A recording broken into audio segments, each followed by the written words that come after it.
स्वागत है आपका खौफ की दस्तक चैनल पर। आज की रात हम आपको ले चलेंगे उस सफर पर जहां हर मोड़ पर मौत खड़ी है और हर सन्नाटे में खून की गंध तैर रही है। ये कहानी है एक ट्रक ड्राइवर की जो अकेलेपन और अंधेरे के बीच हाईवे पर निकल पड़ा, लेकिन उसके साथ सफर कर रही थीं खौफनाक परछाइयां। रात की ठंडी हवा मेरे चेहरे पर लग रही थी और ट्रक का इंजन धीमी गड़गड़ाहट के साथ चल रहा था। मैं हूं बलदेव सिंह, पेशे से ट्रक ड्राइवर और घर से एक साधारण आदमी। मेरे हाथ में स्टीयरिंग है और सामने फैला हुआ है जम्मू कश्मीर का ऊबड़ खाबड़ और खतरनाक हाईवे। मेरी जिंदगी का ज्यादातर हिस्सा इन्हीं सड़कों पर गुजरा है। कभी पंजाब के खेतों से गेहूं ले जाता हूं, कभी राजस्थान की धूल भरी सड़कों से सीमेंट की बोरियां, और कभी कश्मीर की इन पहाड़ियों से फल और सेब के बक्से। उस रात भी मेरा सफर कुछ ऐसा ही था, लेकिन माहौल थोड़ा अलग था। दिल भारी था क्योंकि घर में बीवी बीमार पड़ी थी और बच्चे स्कूल की फीस को लेकर रो रहे थे। ड्राइविंग की कमाई से कभी घर चल जाता, कभी कर्ज लेना पड़ता। मैं कई बार सोचता हूं कि भगवान ने हमें ड्राइवर क्यों बनाया है। हर सफर मौत के मुंह में जाने जैसा लगता है। जम्मू से कश्मीर की तरफ जाना कोई आसान काम नहीं। सड़कें तंग हैं, एक तरफ गहरी खाई और दूसरी तरफ पहाड़। हल्की सी गलती का मतलब है सब खत्म। लेकिन मजबूरी ये है कि अगर ट्रक नहीं चलाऊंगा तो घर का चूल्हा कैसे जलेगा। ट्रक के पीछे मैंने सेब के बक्से लादे हुए थे। शालीमार के बागों से सीधे मंडियों तक ले जाना था। ठेकेदार ने साफ कहा था कि माल समय पर पहुंचना चाहिए, वरना किराया कट जाएगा। मैं जानता था कि इस हाईवे पर रात के वक्त ड्राइविंग करना कितना रिस्की है, लेकिन मजबूरी आदमी से सब कुछ करवा देती है। जैसे ही मैंने जम्मू से आगे कदम रखा, सड़कें वीरान होने लगीं। हल्की धुंध छाने लगी थी और पहाड़ों से आती ठंडी हवा खिड़की से अंदर घुस रही थी। मेरे साथ कोई नहीं था, बस मैं और मेरा ट्रक। ट्रक के हेडलाइट्स अंधेरे को चीरते हुए रास्ता दिखा रहे थे। इंजन की आवाज मेरे कानों में गूंज रही थी और दिल के अंदर परिवार की चिंता। मेरी पत्नी कई दिन से बीमार थी। गांव का हकीम कह रहा था कि उसे अच्छे डॉक्टर को दिखाना पड़ेगा, लेकिन पैसे कहां से आते। बच्चे की स्कूल की फीस भी बकाया थी।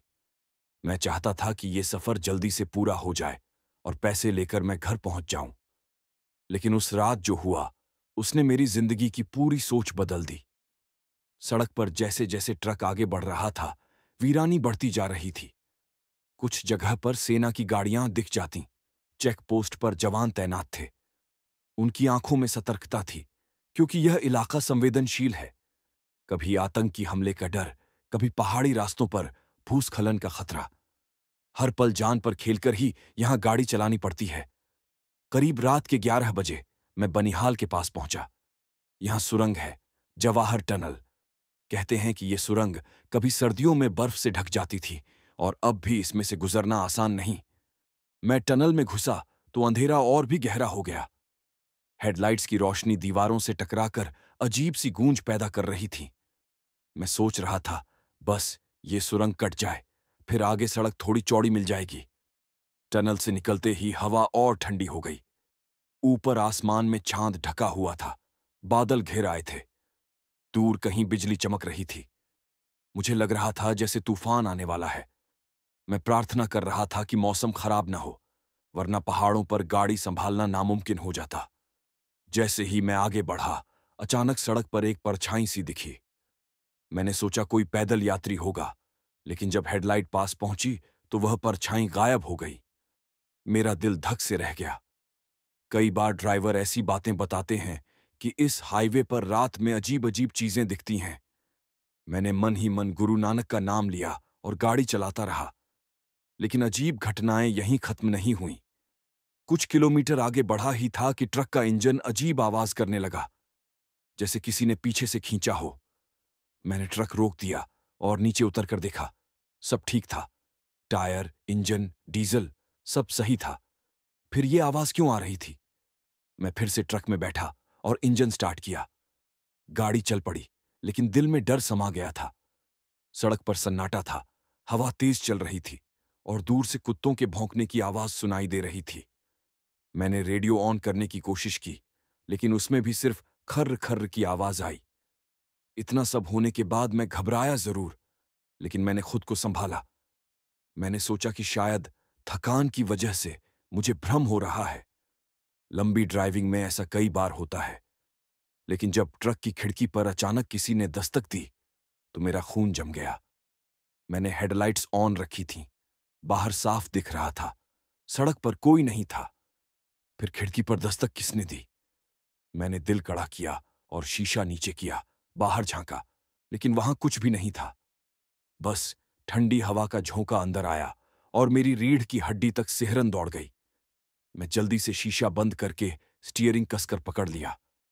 अब मुझे समझ आ रहा था कि इस हाईवे पर सिर्फ पहाड़ और खाइयां ही खतरा नहीं है, कुछ और भी है जो इंसानों की समझ से बाहर है। ट्रक धीरे धीरे घाटी की तरफ उतर रहा था। नीचे गहरी खाई और ऊपर से झुके हुए पेड़। बीच बीच में धुंध इतनी घनी हो जाती कि सड़क ही दिखाई नहीं देती। मैं ब्रेक और क्लच पर पैर जमाए सावधानी से गाड़ी चला रहा था। दिल में डर तो था, लेकिन जिम्मेदारी और भी बड़ी थी। अगर समय पर माल न पहुंचा तो घर की मुश्किलें और बढ़ जाएंगी। लेकिन उस रात मैंने महसूस किया कि यह सफर सिर्फ एक ट्रक ड्राइवर का सफर नहीं है। यह मेरी जिंदगी की सबसे डरावनी और खतरनाक यात्रा बनने वाली थी। टनल पार करने के बाद जो अजीब सा खौफ मेरे सीने में बैठा था, वह अभी तक कम नहीं हुआ था। ट्रक की खिड़की पर दस्तक की वो आवाज बार बार मेरे कानों में गूंज रही थी। मैं बार बार शीशे में पीछे देखता, लेकिन पीछे सिर्फ धुंध थी और सड़क पर फैली वीरानी। रात गहरी होती जा रही थी। घड़ी ने 12 बजा दिए थे। पहाड़ों में रात का मतलब होता है सन्नाटा, सिर्फ हवा की आवाज और कहीं कहीं झाड़ियों से आती झींगुरों की झंझनाहट। मैं अपनी सीट पर सीधा बैठकर दोनों हाथों से स्टीयरिंग पकड़े हुए था। आंखें सामने सड़क पर, लेकिन दिमाग घर की तरफ भाग रहा था। बीवी की हालत, बच्चों की फीस और ऊपर से यह डरावना हाईवे, सब एक साथ मेरे कंधों पर था। करीब 10-15 किलोमीटर आगे बढ़ने के बाद अचानक ट्रक की हेडलाइट्स ने सड़क पर कुछ चमकता हुआ दिखाया। मैंने धीरे से ब्रेक लगाया और देखा, वह एक लाल रंग का दुपट्टा था, बीच सड़क पर पड़ा हुआ। मेरे रोंगटे खड़े हो गए। इतनी रात को, इतनी ऊंचाई पर, यहां कोई औरत कहां से आई? मैंने खिड़की से गर्दन बाहर निकालकर चारों तरफ देखा। चारों तरफ अंधेरा और धुंध, कोई नहीं। मैंने सोचा दुपट्टा हटाकर आगे बढ़ जाऊं, लेकिन फिर डर लगा कि कहीं ये कोई जाल तो नहीं। अक्सर सुना था कि कुछ लोग गाड़ियों को रोकने के लिए सड़क पर ऐसी चीजें फेंक देते हैं, फिर हमला कर देते हैं। मैंने हिम्मत की, एक्सीलेटर दबाया और ट्रक सीधे दुपट्टे पर चढ़ा दिया। पहियों के नीचे दबने की आवाज आई, लेकिन जैसे ही मैंने शीशे में पीछे देखा, दुपट्टा वहीं का वहीं पड़ा था, जैसे ट्रक उसके ऊपर से गुजरा ही ना हो। मेरे हाथ कांप गए। मैंने गाड़ी का स्पीड थोड़ा बढ़ा दिया। दिल तेजी से धड़क रहा था। मैंने मन ही मन वाहे गुरु का जाप करना शुरू किया। सड़क अब और भी खतरनाक हो गई थी। एक तरफ गहरी खाई, दूसरी तरफ पहाड़ से गिरते पत्थर। हर मोड़ पर लगता था कि ट्रक कहीं फिसल न जाए। हवा इतनी ठंडी थी कि खिड़कियों पर धुंध जम गई थी। मैंने कपड़े की झाड़ी से शीशा पोंछा ताकि सामने साफ दिख सके। इसी बीच अचानक मेरे कानों में किसी के गाने की आवाज आई, बहुत धीमी लेकिन साफ साफ, जैसे कोई औरत कश्मीरी लोकगीत गा रही हो। मैंने झटके से रेडियो बंद किया, लेकिन आवाज फिर भी आती रही। मैंने सोचा शायद पास के किसी घर से आ रही होगी, लेकिन यहां तो दूर दूर तक कोई घर ही नहीं था, सिर्फ जंगल और पहाड़। आवाज करीब आती जा रही थी। डर के मारे मैंने ट्रक का स्पीड और बढ़ा दिया। करीब आधे घंटे बाद, जब मैं एक तंग मोड़ से गुजर रहा था, अचानक हेडलाइट्स में मुझे एक औरत दिखी। सफेद कपड़े में सड़क के किनारे खड़ी थी। उसके लंबे बाल खुले थे और चेहरा अंधेरे में छिपा हुआ।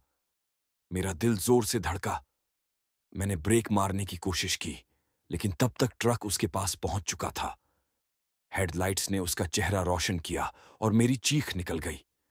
उसका चेहरा बिल्कुल काला था, जैसे जला हुआ हो। मैंने जोर से हॉर्न बजाया और ट्रक आगे बढ़ा दिया। लेकिन कुछ सेकंड बाद जब मैंने पीछे देखा, तो वो औरत सड़क पर नहीं थी। अब मुझे पक्का यकीन हो गया था कि यह कोई इंसान नहीं बल्कि कुछ और है। ट्रक का इंजन जैसे मेरी हालत को समझ रहा था, कभी जोर से गरजता, कभी धीमा पड़ जाता। मैंने स्टीयरिंग कसकर पकड़ लिया और खुद को संभालते हुए आगे बढ़ा। लेकिन किस्मत अभी और खेल खेल रही थी। करीब 1 बजे मैं एक पुराने ढाबे के पास पहुंचा। वहां एक पीली सी रोशनी जल रही थी। मैंने सोचा थोड़ा रुककर चाय पी लूं और खुद को संभाल लूं। ढाबे के बाहर ट्रक रोककर मैं उतरा। अंदर गया तो देखा एक बूढ़ा आदमी अकेला बैठा हुआ था। उसने मेरी तरफ देखा और बोला, बेटा, इतनी रात को इस रास्ते पर मत चला करो, ये जगह ठीक नहीं है। मैंने घबराकर पूछा, बाबा, आप कहना क्या चाहते हैं? वो धीरे धीरे बोला, इस सड़क पर कई ड्राइवर गायब हो चुके हैं। कहते हैं एक औरत की आत्मा भटकती है। उसने भी कभी इसी हाईवे पर अपनी जान गंवाई थी। जो भी उसे देखता है उसकी मंजिल तक पहुंचने की गारंटी नहीं रहती। मेरे पैरों तले जमीन खिसक गई। मैंने याद किया, कुछ देर पहले मैंने वही औरत देखी थी। क्या वही थी? मैं चुपचाप उसकी बातें सुनता रहा। उसने मुझे एक कप चाय दी और कहा, अगर तुझे घर पहुंचना है तो गुरु का नाम लेते रहना। डर दिखेगा लेकिन हिम्मत मत हारना। मैंने जल्दी से चाय खत्म की और ट्रक में बैठ गया। ढाबा पीछे छूट गया, लेकिन उसके शब्द मेरे कानों में गूंज रहे थे। अब मैं और भी सतर्क हो गया था। हर मोड़, हर धुंध का टुकड़ा, हर सरसराहट मुझे डराने लगी थी। लेकिन घर और बच्चों का चेहरा याद करके मैं खुद को हिम्मत देता रहा। रात 2:30 बजे जब मैं बनिहाल से आगे बढ़ा तो अचानक ट्रक के सामने सड़क पर वही सफेद कपड़े वाली औरत फिर दिखाई दी। लेकिन इस बार उसने हाथ उठाकर मुझे रुकने का इशारा किया। मेरे हाथ पांव सुन्न हो गए। ब्रेक पर पैर रखते हुए भी हिम्मत नहीं हो रही थी।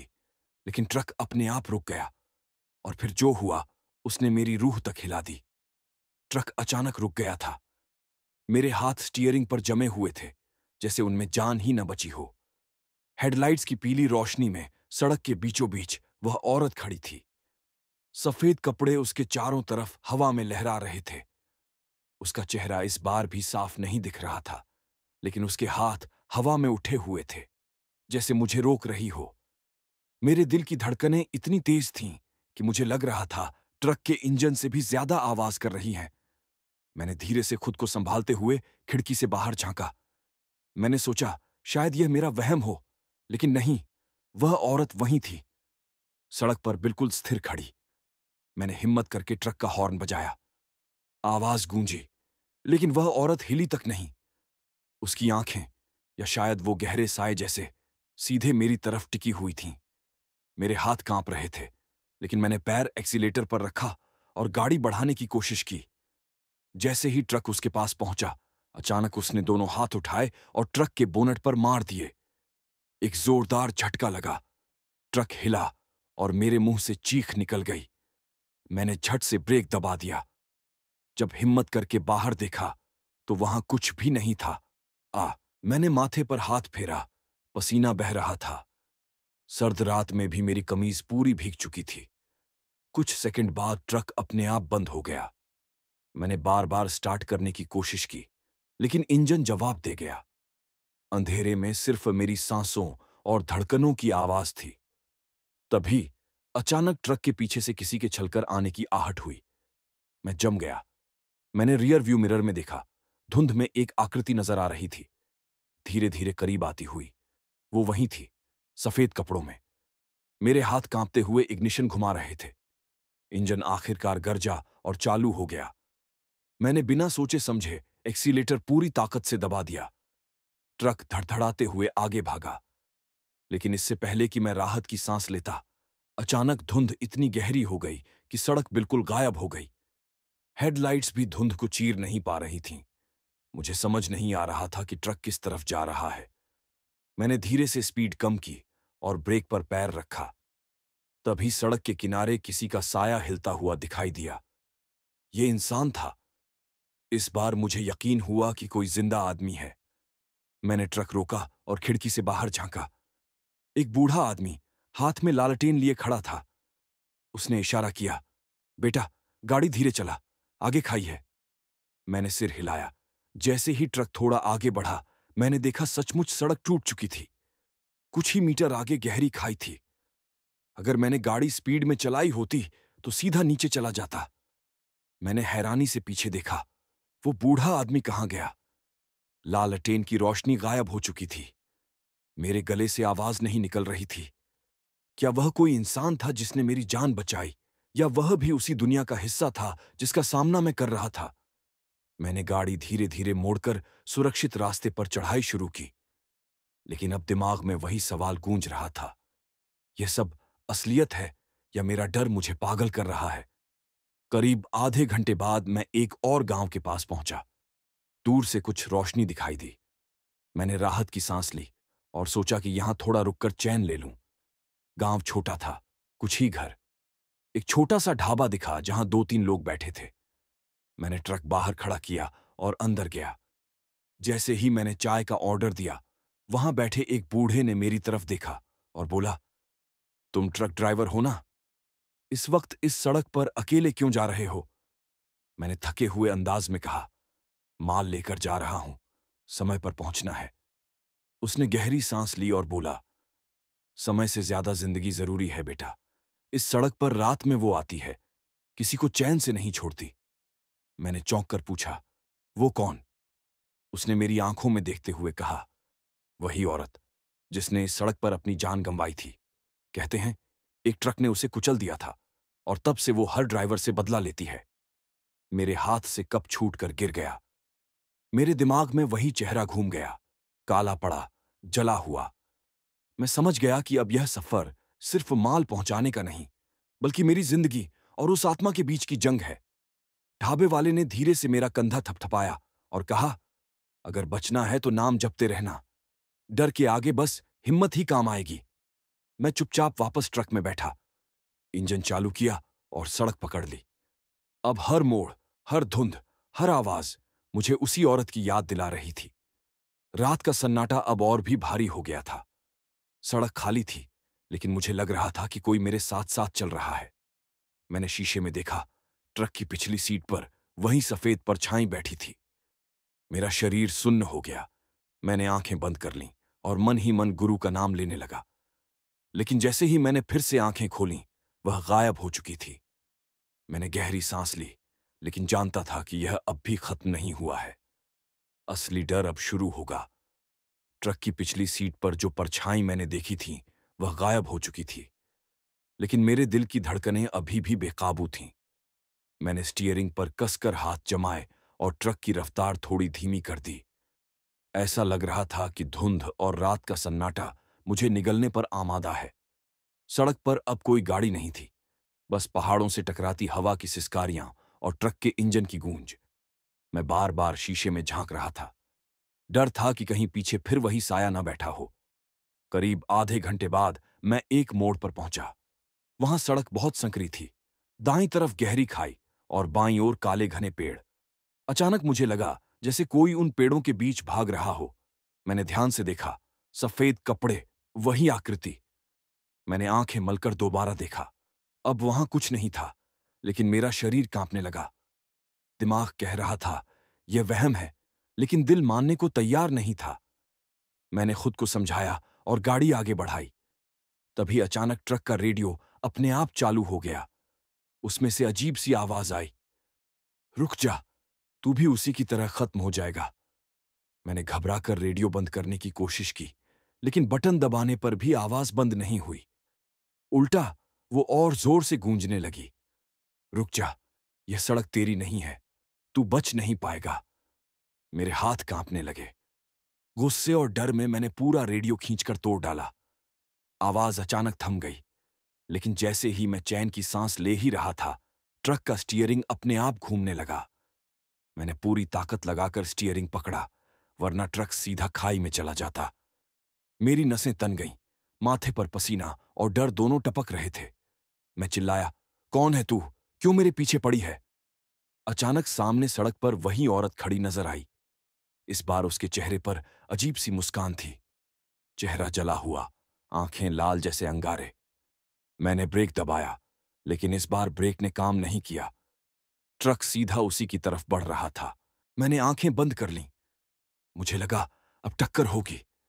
लेकिन जैसे ही ट्रक उसके पास पहुंचा, वह अचानक धुंध में गायब हो, ट्रक जोर से हिला और किनारे जाकर रुक गया। मैं हाँफ रहा था, मेरे हाथ सुन्न हो गए थे। कुछ देर बाद मैंने खिड़की से बाहर झांका। सड़क सुनसान थी, सिर्फ दूर कहीं कुत्तों के भौंकने की आवाज आ रही थी। मैंने गहरी सांस ली और इंजन चालू किया। ट्रक धीरे धीरे आगे बढ़ा। करीब 2 किलोमीटर बाद सड़क के किनारे एक छोटा सा मंदिर दिखा। मैंने सोचा यहां रुककर थोड़ा चैन पाऊंगा। मैंने ट्रक किनारे लगाया और बाहर उतरा। मंदिर बहुत पुराना था, टूटी दीवारें, जंग लगे घंटे और अंदर एक दीपक टिमटिमा रहा था। मैंने हाथ जोड़कर प्रार्थना की, हे भगवान, मुझे इस डर से बचा लो, मेरी हिम्मत अब टूट रही है। जैसे ही मैं वहां खड़ा था, अचानक हवा का एक तेज झोंका आया और दीपक बुझ गया। मंदिर के अंदर घुप अंधेरा हो गया। फिर मुझे किसी के पैरों की आहट सुनाई दी, जैसे कोई धीरे धीरे मेरी तरफ आ रहा हो। मैंने घबरा कर पीछे मुड़कर देखा। मंदिर के दरवाजे पर वही औरत खड़ी थी। इस बार वह और भी डरावनी लग रही थी। उसका चेहरा खून से भीगा हुआ, बाल बिखरे हुए और आंखें जल रही थीं। वह धीरे धीरे मेरी तरफ बढ़ने लगी। मैं पीछे हटने लगा, लेकिन मेरे पैर कांप रहे थे। मैं भागना चाहता था, लेकिन शरीर जैसे जम गया हो। वह पास आकर फुसफुसाई, तुम सब ड्राइवर हमें कुचलकर चले जाते हो, मेरी मौत का बदला चाहिए। मेरे गले से आवाज नहीं निकली, मैं बस भगवान का नाम मन ही मन जप रहा था। अचानक मंदिर के कोने से एक साधु बाहर आए।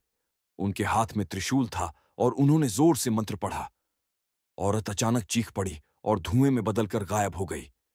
साधु ने मेरी तरफ देखा और कहा, बेटा, यह आत्मा इस सड़क से बंधी हुई है। जब तक इसका श्राद्ध नहीं होगा, यह किसी को चैन से नहीं जीने देगी। मैं हाँफते हुए बोला, बाबा, मैं क्या करूं? उन्होंने गहरी सांस लेकर कहा, तुझे इसकी सच्चाई जाननी होगी। बिना जाने न तो तू बच पाएगा और न ही कोई और ड्राइवर। मैं चुपचाप सिर झुकाकर उनकी बातें सुनता रहा। अब मुझे समझ आ गया था कि यह सफर सिर्फ माल पहुंचाने का नहीं, बल्कि उस औरत की मौत के राज को जानने का है। साधु की बातें सुनकर मेरा पूरा शरीर सिहर गया। मुझे ऐसा लगा मानो अब तक जो डरावनी घटनाएं मेरे साथ हुईं, वो किसी वजह से थीं। यह औरत बेवजह नहीं भटक रही थी। उसके पीछे कोई अधूरी कहानी दबी थी, जो अब मुझे जाननी थी। मैंने हिम्मत जुटाकर साधु से पूछा, बाबा, ये औरत कौन है? क्यों सिर्फ ट्रक ड्राइवरों के पीछे पड़ी है? साधु ने आंखें बंद कीं और धीरे से बोले, इस हाईवे पर कई साल पहले एक बड़ा हादसा हुआ था। एक लड़की, जिसे गांव वाले झारा कहते थे, इसी सड़क पर मारी गई थी। कहते हैं कि रात में एक तेज रफ्तार ट्रक ने उसे कुचल दिया था। उसका शरीर खाई में गिर गया, लेकिन किसी ने उसे उठाकर सही संस्कार नहीं किया। तब से उसकी आत्मा इसी रास्ते पर भटक रही है। मैं सन्न रह गया। मेरे दिमाग में वही सफेद कपड़ों वाली औरत घूमने लगी। मैंने घबराकर कहा, बाबा, अगर उसकी आत्मा बदला लेना चाहती है, तो मैं क्या कर सकता हूं? मैं तो उस हादसे का हिस्सा भी नहीं था। साधु ने गहरी नजर से मेरी तरफ देखा और बोले, कभी कभी आत्माएं एक रूप देखकर भी गुस्सा कर लेती हैं। तू ड्राइवर है और उसे अपने हत्यारे ड्राइवर से नफरत है। लेकिन बेटा, अगर तू चाहे तो इसे मुक्त कर सकता है। इसके लिए तुझे सच जानना होगा और इसका अधूरा काम पूरा करना होगा। मैंने कांपते हुए कहा, सच कैसे पता चलेगा? साधु बोले, तुझे उसके गांव जाना होगा। वहीं लोग बताते हैं कि उस रात असल में क्या हुआ था। लेकिन ध्यान रखना, उसकी आत्मा तुझे वहां तक जाने से रोकने की पूरी कोशिश करेगी। मैंने एक गहरी सांस ली। अब पीछे हटने का सवाल ही नहीं था। मुझे यह रास्ता पूरा करना ही था। साधु ने मेरे माथे पर राख लगाई और कहा, नाम जपते रहना और यह तावीज पहन ले, ये तुझे थोड़ी सुरक्षा देगा।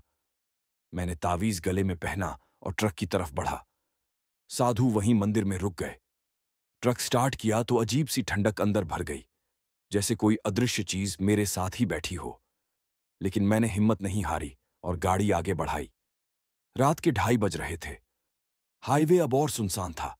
पहाड़ों से आती हवा चीख जैसी लग रही थी। कुछ किलोमीटर बाद अचानक ट्रक का हेडलाइट अपने आप बंद हो गया। मैं अंधेरे में डूब गया। मैंने स्विच घुमाया, लेकिन रोशनी नहीं आई। तभी सामने धुंध में वही परछाई दिखाई दी, झारा। इस बार उसने चीखते हुए कहा, मत जा, वरना तेरी मौत भी यहीं होगी।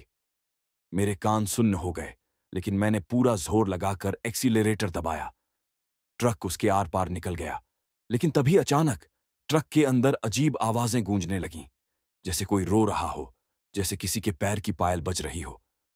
मैं बार बार शीशे में देखता, कभी लगता वह पीछे बैठी है, कभी लगता पैदल साथ चल रही है। मेरे हाथ कांप रहे थे, लेकिन मैं साधु की बात याद करके नाम जपता रहा। करीब 1 घंटे बाद मैं एक छोटे गांव पहुंचा। गांव सुनसान था, ज्यादातर घर बंद। सिर्फ एक घर से रोशनी आ रही थी। मैं ट्रक रोककर उस घर की तरफ बढ़ा। दरवाजे पर दस्तक दी। अंदर से एक बूढ़ी औरत निकली। उसने मुझे देखा और बोली, रात के इस पहर कौन है? मैंने कांपती आवाज में कहा, मां जी, मैं ड्राइवर हूं। यहां पास में एक हादसे के बारे में सुना था। जारा नाम की कोई लड़की। उसका चेहरा अचानक सख्त हो गया। उसने गहरी सांस ली और बोली, तुम उसके बारे में क्यों पूछ रहे हो? मैंने पूरी कहानी बता दी। औरत की आंखों में आंसू आ गए। वह बोली, झारा मेरी बेटी थी। उसकी मौत ने हम सबको तोड़ दिया। उस रात एक ट्रक ने उसे रौंद दिया और बिना देखे भाग गया। उसका शव खाई में पड़ा रहा। किसी ने मदद नहीं की। उसके पिता ने दुख में जान दे दी। तब से लोग कहते हैं उसकी आत्मा इस सड़क पर भटकती है। मेरे गले में कांटे पड़ गए। मैंने डरते हुए कहा, मां जी, क्या आप मुझे बता सकती हैं कि उसका श्राद्ध हुआ था या नहीं? औरत फूट फूट कर रो पड़ी। नहीं बेटा, उसका शव हमें कभी नहीं मिला। लोग कहते हैं वो अभी भी वहीं है, इसलिए शायद उसकी आत्मा चैन से नहीं सो पाई। मेरी रीढ़ में सिहरन दौड़ गई। अब मुझे पता था कि झारा का अधूरा काम यही है। उसकी लाश अब भी वहीं पड़ी है और उसकी आत्मा उसी इंतजार में है। मैंने बूढ़ी औरत से वादा किया, मां जी, मैं कोशिश करूंगा कि उसकी आत्मा को शांति मिले। अगर वह लाश कहीं है तो मैं ढूंढूंगा। उसने मेरी तरफ आशीर्वाद भरा हाथ उठाया और बोली, बेटा, भगवान तुझे सुरक्षित रखे, लेकिन सावधान रहना। वह आत्मा बहुत गुस्से में है। मैं वापस ट्रक में आया। अब मेरा सफर और भी खतरनाक था। मुझे उस खाई तक जाना था जहां हादसा हुआ था। जैसे ही मैंने ट्रक स्टार्ट किया, मुझे साफ महसूस हुआ कि कोई मेरी बगल में बैठा है। मैंने शीशे में देखा, झारा वहीं थी। उसकी लाल आंखें मुझे घूर रही थीं। उसने धीरे से कहा, मत ढूंढना। मैं नहीं चाहती कि कोई मेरी सच्चाई जाने। मेरे हाथ कांप रहे थे, लेकिन मैंने आंखें बंद करके मन ही मन कहा, अब यह सफर पूरा करना ही होगा। मैं उस रात को कभी नहीं भूल सकता। ट्रक का इंजन जैसे धीरे धीरे धड़धड़ाता रहा और मेरे चारों तरफ अंधेरा इतना गहरा था कि सड़क का अंत दिखाई नहीं दे रहा था। अरुणाचल की पहाड़ी सड़कों पर सफर करना हमेशा चुनौतीपूर्ण रहा है, लेकिन उस रात कुछ अलग ही था। ठंडी हवा मेरे चेहरे से टकरा रही थी और पलकें झपकते ही जैसे मैं एक अजीब सी दुनिया में खिंच जाता। मेरा नाम त्रिपाठी है और मैं पिछले 10 सालों से ट्रक ड्राइविंग कर रहा हूं। मेरी फैमिली की परेशानियां हमेशा मेरे मन में रही हैं। घर में मेरी पत्नी और 2 बच्चे हैं।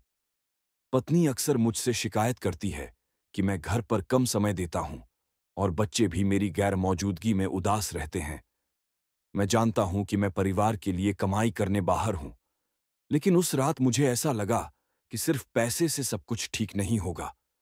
सड़क पर हल्की धुंध थी। मेरे ट्रक के हेडलाइट्स धुंध में धुंधले से चमक रहे थे। जैसे ही मैं एक मोड़ पार करता, मुझे रास्ते के किनारे कुछ अजीब दिखा।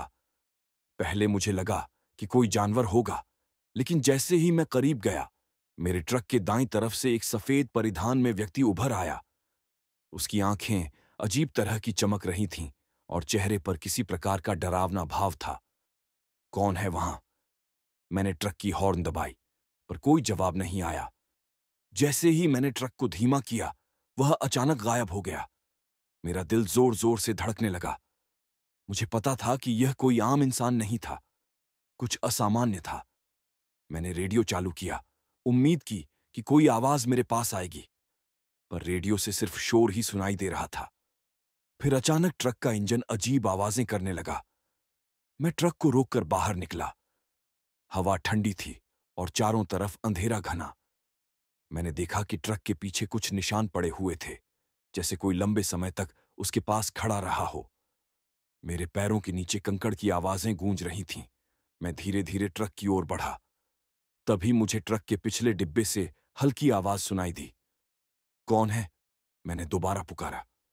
कोई जवाब नहीं आया, पर आवाजें और बढ़ गईं, जैसे कोई अंदर से खटखटा रहा हो। मेरे मन ने तुरंत चेतावनी दी कि यह सामान्य नहीं है। मैंने साहस जुटाया और ट्रक का पिछला दरवाजा खोला, और जो देखा उससे मेरी रूह कांप उठी। डिब्बे के अंदर कुछ नहीं था, लेकिन ट्रक के फर्श पर खून के हल्के निशान थे, जो जैसे अभी अभी बने हों। मैं चौंक कर पीछे हट गया। जैसे ही मैं ट्रक के चारों तरफ देखने लगा, मुझे लगा कि कोई मेरी पीठ पर हाथ रख रहा है। मैं घबराया और फटी हुई सांसों के साथ देखा, पर वहां कोई नहीं था, सिर्फ अंधेरा और ठंडी हवा। मैंने ट्रक में बैठकर इंजन स्टार्ट किया और जल्दी से रास्ता बदलकर आगे बढ़ा। पर हर मोड़ पर मुझे वही सफेद परिधान वाला व्यक्ति नजर आ रहा था। उसकी आंखें मुझसे सीधे मिल रही थीं। मैं समझ नहीं पा रहा था कि यह सपना है या हकीकत। रात बढ़ती गई और मैं धीरे धीरे पहाड़ी रास्तों से निकलकर एक छोटे गांव की ओर पहुंचा। गांव बिल्कुल सुनसान था। मैं वहां एक ढाबे पर रुका, ट्रक पार्क किया और खुद को शांत करने की कोशिश की। ढाबे में सिर्फ एक बूढ़ा आदमी था। मैंने उससे पूछा, यहां आसपास कोई रहता है? बूढ़े ने धीमी आवाज में कहा, रात के समय यहां अकेले मत घूमो। कई लोग अजीब तरह से गायब हो जाते हैं। मेरे रोंगटे खड़े हो गए। मैंने सोचा कि शायद यह केवल ग्रामीणों की कहानियां होंगी, पर मेरे मन ने कहा कि सच में कुछ अजीब हो रहा है। मैंने ट्रक में वापसी की और आगे बढ़ा। जैसे ही मैं पहाड़ी रास्ते पर आया, धुंध और भी गहरा हो गया। मेरा ट्रक अचानक तेजी से ब्रेक लगा और मैं लगभग फिसल जाता। तभी मेरी आंखों के सामने वही सफेद व्यक्ति खड़ा था, इस बार मेरे ट्रक के सामने। मैंने हॉर्न बजाई, लेकिन वह हिला नहीं। उसका चेहरा अजीब तरह से बदल रहा था, कभी बच्चों जैसा, कभी बूढ़ा, कभी डरावना। मैं जानता था कि अगर मैं पीछे हटता हूं तो ट्रक के पहियों के नीचे आ सकता हूं। मैंने गियर बदला और धीरे धीरे पीछे हटते हुए उसकी तरफ से निकलने की कोशिश की। रात ढलती गई और मैं एक छोटे पुल के पास रुका। पुल के नीचे पानी बह रहा था और उसकी आवाजें मुझे और भी डरावनी लग रही थीं। जैसे ही मैं पुल पार करने की कोशिश कर रहा था, ट्रक का ब्रेक अचानक फेल हो गया। मैं चिल्लाया, लेकिन किसी ने मेरी आवाज नहीं सुनी। ट्रक पुल के किनारे तक पहुंचा और मैं आखिरी क्षण में गियर बदलकर उसे संभाल पाया। जब मैं सुरक्षित स्थान पर रुका तो मैंने अपनी आंखें बंद की और गहरी सांस ली। मैं जानता था कि यह केवल डर नहीं था, यह कुछ और था, कोई शक्ति जो मेरी तरफ खींच रही थी। मैं ट्रक में बैठा और अपने परिवार के बारे में सोचा। मेरी पत्नी और बच्चे मेरे बिना कितने डर रहे होंगे। मैं अपने घर लौटना चाहता था, पर उस रात के बाद मेरे अंदर कुछ बदल गया। मैंने तय किया कि अगली सुबह जैसे ही होगी, मैं इस इलाके से निकल जाऊंगा। पर मैं जानता था कि जो मैंने देखा और महसूस किया, वह मेरे साथ हमेशा रहेगा। जैसे ही सुबह की पहली किरणें पहाड़ियों के बीच से छनकर आईं, मैंने देखा कि रात की डरावनी छाया अभी तक मेरे चारों तरफ घिरी हुई थी। ट्रक का इंजन अब सामान्य आवाज कर रहा था, पर मेरे मन में बेचैनी कम नहीं हुई थी। मुझे पता था कि जो कुछ भी मैंने रात में देखा, वह सिर्फ मेरी आंखों का भ्रम नहीं था। मैं धीरे धीरे ट्रक में बैठा और रास्ता आगे बढ़ाया। जैसे ही मैं गांव से दूर हुआ, सड़क और भी संकरी और ऊंची हो गई। हर मोड़ पर मुझे लगा कि कोई मेरी निगरानी कर रहा है। कभी कभी ट्रक के पिछली खिड़की में धुंध में किसी की परछाई दिख जाती, पर जैसे ही मैं ध्यान देता, वह गायब हो जाती। मेरा दिमाग लगातार उस सफेद परिधान वाले व्यक्ति के बारे में सोच रहा था। उसकी आंखों की चमक और चेहरा जो लगातार बदलता था, मेरे दिमाग में घूमता रहा।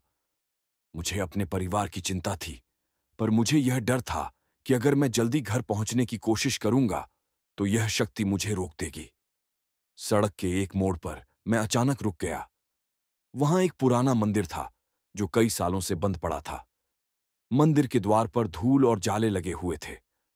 कुछ अंदर से हल्की रोशनी आ रही थी, जैसे कोई मोमबत्ती जली हुई हो। मेरी जिज्ञासा और डर दोनों ने मुझे अंदर खींच लिया। मैंने मंदिर का दरवाजा धीरे धीरे खोला।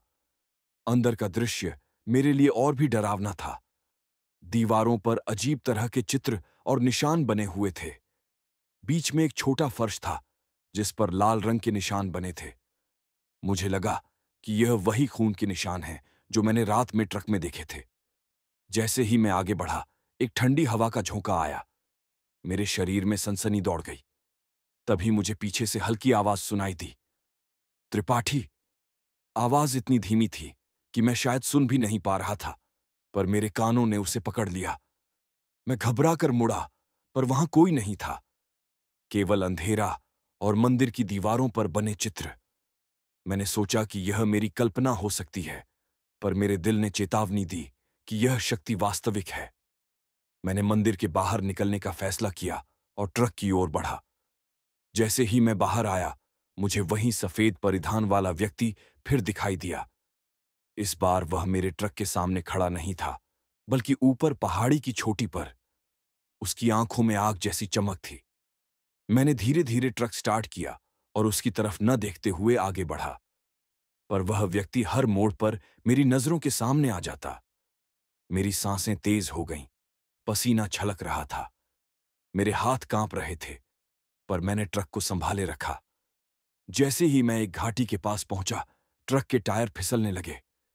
मैं जोर जोर से ब्रेक दबा रहा था, पर सड़क गीली और कीचड़ से भरी थी। अचानक ट्रक ने जोर से धक्का खाया और मेरे दिमाग में एक अजीब सा ध्वनि गूंजने लगी। यह आवाज मानो मुझे चेतावनी दे रही हो, रुको, आगे मत बढ़ो। मैंने अपने मन को शांत किया और गहरी सांस ली। अपने परिवार को याद किया। पत्नी और बच्चे की मासूमियत मुझे हिम्मत दे रही थी। मैंने तय किया कि मैं इस अजीब शक्ति का सामना करूंगा, बजाय इसके कि डर कर भाग जाऊं। मैंने ट्रक को धीरे धीरे घाटी की ओर मोड़ा। जैसे ही ट्रक घाटी में उतरा, वहां हल्की धुंध थी और चारों तरफ पेड़ों की परछाइयां उभर रही थीं। मुझे लगा कि पेड़ हिल रहे हैं और उनकी शाखाएं जैसे मेरी तरफ बढ़ रही हों। तभी ट्रक के पीछे हल्की आवाजें आईं, कदमों की। मैंने देखा कि कोई या कुछ मेरे ट्रक के पीछे चल रहा था। धीरे धीरे उसकी परछाई स्पष्ट हुई, वही सफेद परिधान वाला व्यक्ति। पर अब उसकी आंखों में कोई पहचान न थी, सिर्फ अंधेरा और डर। मैंने हॉर्न बजाई, पर वह स्थिर खड़ा रहा। फिर अचानक उसने हाथ उठाया और जमीन पर कुछ निशान बन गए। निशान जैसे फैलते गए और ट्रक के चारों ओर अजीब तरह की धुंध उभर गई। मैं घबराया, पर मैंने ट्रक को आगे बढ़ाया। जैसे ही ट्रक ने धुंध में से रास्ता काटा, मुझे लगा कि वह शक्ति पीछे छूट गई। पर मेरी बेचैनी खत्म नहीं हुई थी। मैं जानता था कि यह केवल एक शुरुआत थी। मैं घाटी पार करके एक छोटे शहर में पहुंचा। यहां रोशनी और जीवन था। बच्चे स्कूल जा रहे थे, लोग अपने काम में व्यस्त थे। पर मेरे मन ने चेतावनी दी कि यह शक्ति शहर तक भी आ सकती है। मैंने ट्रक को सुरक्षित जगह पर पार्क किया और खुद को ठंडे पानी से धोया। शहर में मैंने एक पुरानी दुकान में प्रवेश किया। दुकानदार एक बूढ़ा आदमी था। मैंने उसे देखा और अपनी पूरी रात की कहानी सुनाई। वह सिर्फ धीरे से सिर हिला रहा था। त्रिपाठी, तुम उस शक्ति का सामना कर रहे हो जो यहां सालों से है। कई लोग इसे देख चुके हैं, पर जिनका सामना हुआ वे अब यहां नहीं हैं। उसने धीमी आवाज में कहा। मैं डर गया। मेरे दिमाग में सवाल उठ रहे थे। क्या मैं जीवित रह पाऊंगा? क्या मैं अपने परिवार तक पहुंच पाऊंगा? पर मैंने ठान लिया कि डर के आगे हार नहीं मानूंगा। मैंने ट्रक को तैयार किया और शहर के बाहर निकलते ही रास्ता पकड़ लिया। पहाड़ों की राह अब भी खतरनाक थी, पर मेरे मन में अब साहस था। मुझे पता था कि यह रात लंबी और डरावनी होगी, पर मुझे अपने परिवार की रक्षा करनी थी। जैसे ही मैं पहाड़ों में आगे बढ़ा, मैंने देखा कि रात का अंधेरा धीरे धीरे गहरा हो रहा है। चारों तरफ धुंध, अजीब आवाजें और वही सफेद परिधान वाला व्यक्ति जो अब मेरी निगरानी कर रहा था। मुझे पता था कि यह केवल शुरुआत थी और इस रात में मेरे लिए कई डरावने रहस्य इंतजार कर रहे थे। रात गहराती जा रही थी और पहाड़ियों का अंधेरा मेरे चारों तरफ फैल चुका था।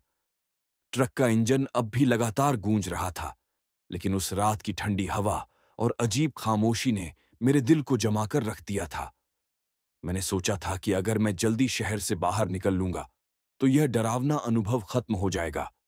पर मैं गलत था। जैसे ही मैं घुमावदार पहाड़ी रास्तों पर पहुंचा, मुझे लगा कि सड़क की परछाइयां मेरे ट्रक के चारों ओर बढ़ रही हैं। कभी कभी मुझे लगता कि पेड़, चट्टानें और धुंध सभी मेरे ट्रक की ओर बढ़ रहे हैं। मेरी सांसें तेज हो गईं और पसीना छलक रहा था। तभी ट्रक की पिछली खिड़की में मुझे वही सफेद परिधान वाला व्यक्ति दिखाई दिया। पर अब वह खड़ा नहीं था। वह धीरे धीरे ट्रक के चारों ओर घूम रहा था। उसके कदमों की आवाजें मानो जमीन से नहीं, बल्कि हवा में गूंज रही थीं। मैं जानता था कि अब मुझे केवल भागने से कुछ नहीं मिलेगा। मुझे उसका सामना करना होगा।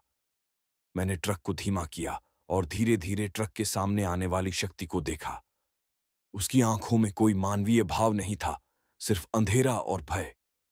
जैसे ही वह मेरी तरफ बढ़ा, मेरी रूह कांप उठी।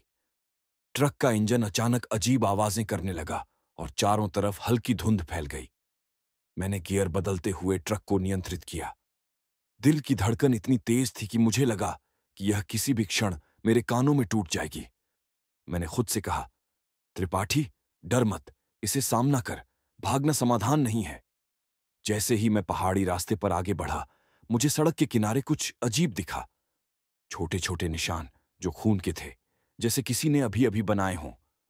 निशान ट्रक के पास आते ही गायब हो गए। मेरा मन कह रहा था कि मैं गलत दिशा में जा रहा हूं, लेकिन मेरे परिवार की सुरक्षा मेरी प्राथमिकता थी। अचानक ट्रक के पिछले डिब्बे से हल्की खटखटाहट सुनाई दी। यह वही आवाज थी जिसे मैंने पहले भी सुना था।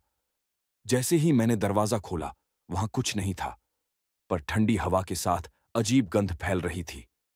मुझे लगा जैसे किसी अदृश्य शक्ति ने मेरे ट्रक को छुआ हो।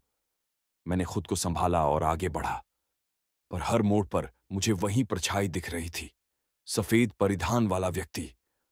उसकी आंखें अब और भी चमक रही थीं और चेहरे पर अजीब तरह की मुस्कान थी। मैं जानता था कि अगर मैं उसे देखना जारी रखूंगा तो मेरा दिमाग पागल हो जाएगा। ट्रक को धीमा कर मैंने रेडियो चालू किया। उम्मीद थी कि कोई आवाज आएगी, पर केवल शोर ही सुनाई दे रहा था।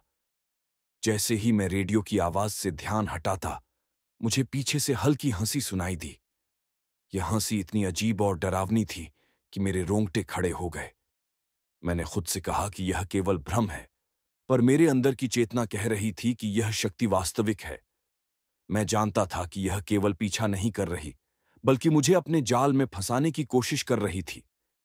जैसे ही मैं एक मोड़ पार करता, ट्रक का इंजन अचानक बंद हो गया।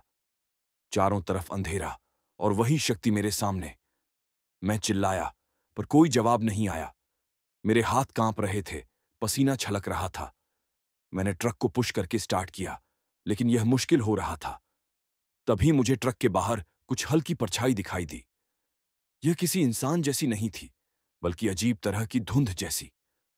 वह परछाई धीरे धीरे ट्रक की तरफ बढ़ रही थी। मेरी रूह कांप गई। मैंने हॉर्न बजाई, पर वह परछाई स्थिर रही। मैंने गियर बदला और ट्रक को धीरे धीरे आगे बढ़ाया, पर हर मोड़ पर मुझे वही परछाई दिखाई दे रही थी। उसकी आवाज, उसकी हंसी, उसकी नजरें, सब कुछ मेरे दिमाग में घुस रही थीं। मैं जानता था कि अगर मैं इसे रोकने की कोशिश करूंगा तो मैं खो जाऊंगा। तभी ट्रक के पिछले डिब्बे में अचानक हल्की रोशनी दिखाई दी। यह रोशनी लाल थी, जैसे खून की। मेरी सांसें तेज हो गईं।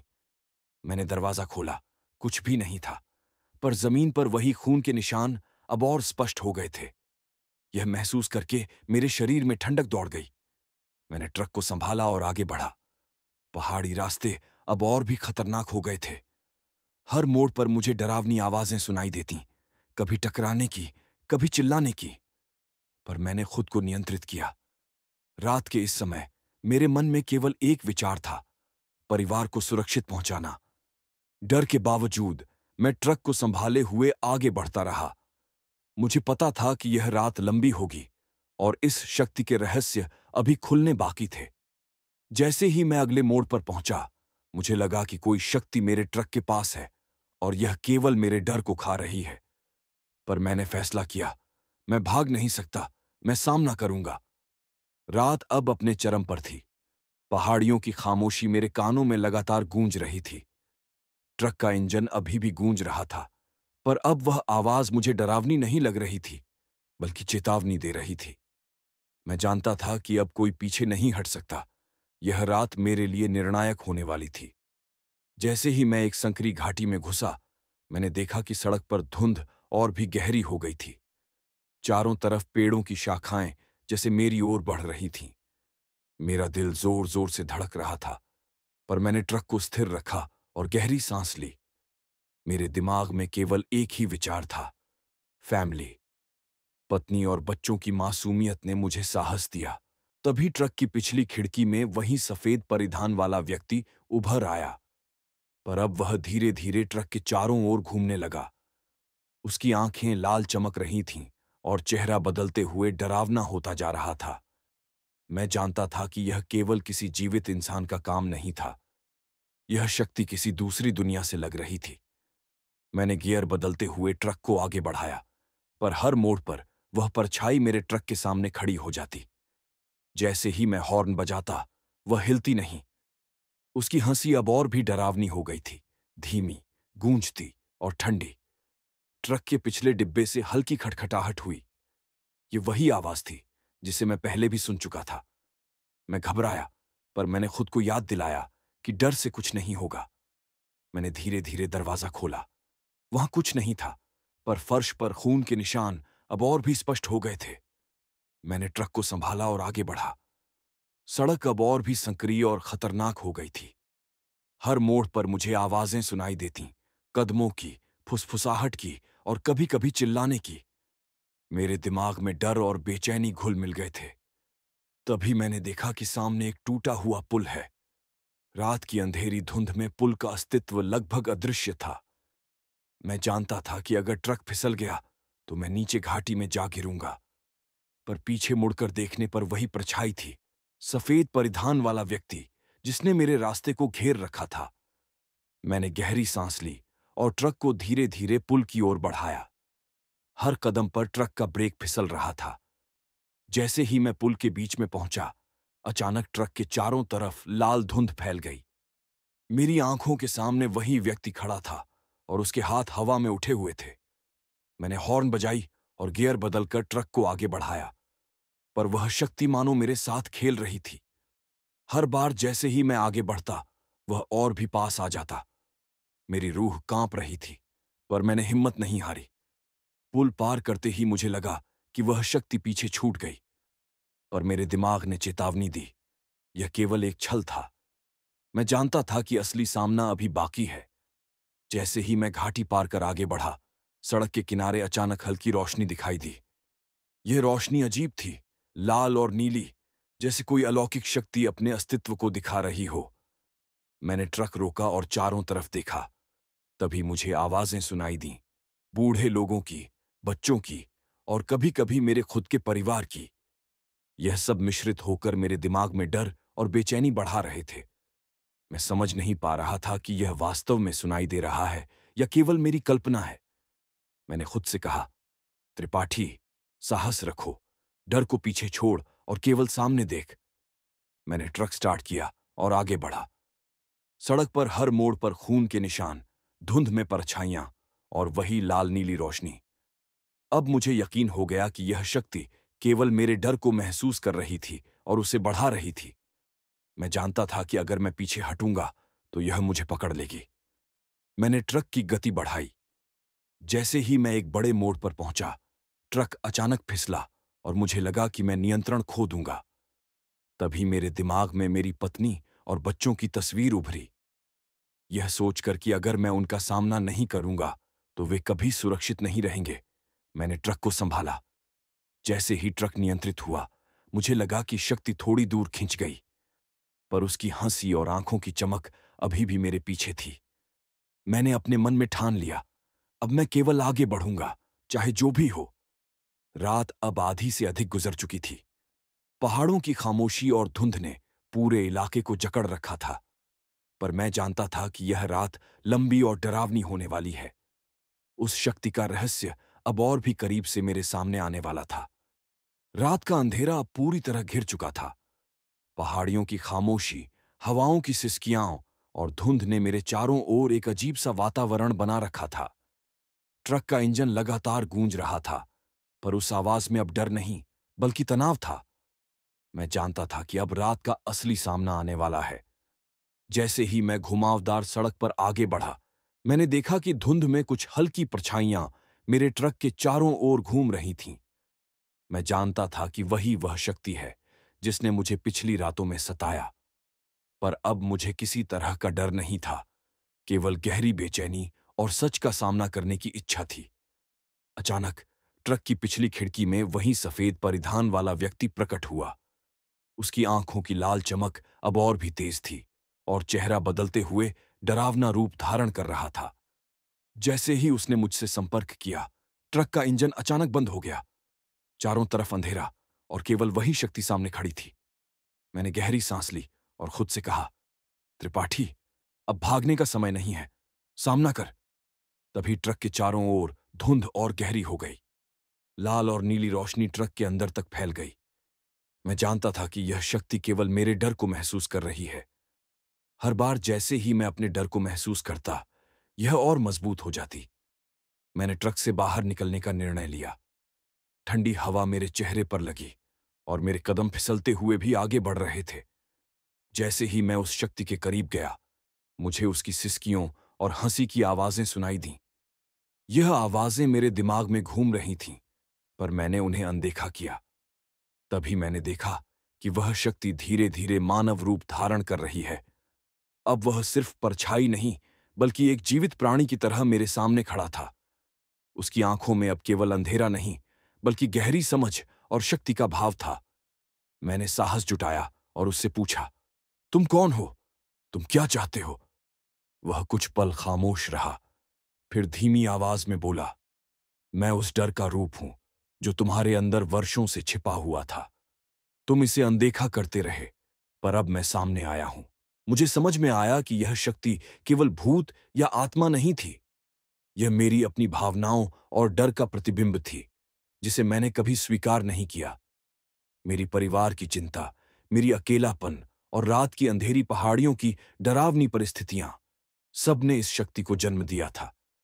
मैंने गहरी सांस ली और कहा, अगर तुम मेरा डर हो, तो मैं इसे सामना करूंगा। मुझे अब डर नहीं लगेगा। जैसे ही मैंने यह कहा, वह शक्ति अचानक कमजोर होने लगी। लाल और नीली रोशनी मंद पड़ गई और धुंध धीरे धीरे गायब होने लगी। वह व्यक्ति या शक्ति धीरे धीरे विलीन होने लगी और मेरे चारों तरफ का वातावरण सामान्य हो गया। ट्रक में वापस बैठते ही मुझे लगा कि मेरी रूह अब शांत है। रात का डर, वह शक्ति और अजीब घटनाएं, सब कुछ अब केवल याद बनकर रह गया। मैंने ट्रक स्टार्ट किया और घर की ओर रफ्तार बढ़ाई। सुबह का सूरज जब पहाड़ियों के बीच से उभरता दिखाई दिया, तो मुझे पहली बार लगा कि मैं सच में सुरक्षित हूं। ट्रक की सड़क, धुंध और पहाड़ियों की खामोशी अब केवल प्राकृतिक दृश्य थे। मैंने अपने परिवार को फोन किया। पत्नी की आवाज सुनते ही मुझे सुकून मिला।